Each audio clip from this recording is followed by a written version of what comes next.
میرا بیٹا جیل میں ہے۔ ایک بوڑھا شخص چاہتا تھا کہ اپنے صحن میں آلو کا باغ لگائے، لیکن زمین سخت تھی اور گڑھا کھودنا اس کے بس کی بات نہیں رہی تھی۔ اس کا اکلوتا بیٹا جو دل و جان سے اس کی مدد کرتا قید کی سلاخوں کے پیچھے تھا، اور باپ کے پاس اتنے پیسے نہیں تھے کہ کسی وکیل کو کرایہ دے کر بیٹے کو چھڑا سکے۔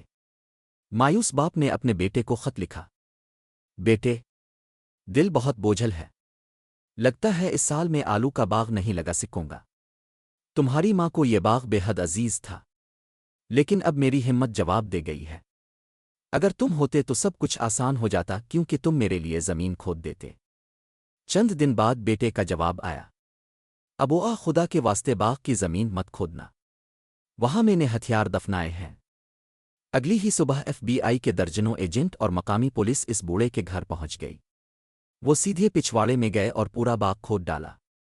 گھنٹوں کی محنت کے باوجود کوئی ہتھیار نہ ملا۔ آخرکار وہ معذرت کر کے واپس چلے گئے۔ بوڑھا حیران و پریشان ہو کر دوبارہ اپنے بیٹے کو خط لکھتا ہے اور پوچھتا ہے کہ اب کیا کرے۔ بیٹے کا جواب آیا: ابا، اب سکون سے آلو کا باغ لگا سکتے ہیں۔ جتنا کر سکتا تھا میں نے آپ کے لیے جیل سے یہی کیا ہے۔ اگر آپ کو یہ کہانی پسند آئی تو ایک دل کا نشان چھوڑیں اور چینل کو سبسکرائب کریں۔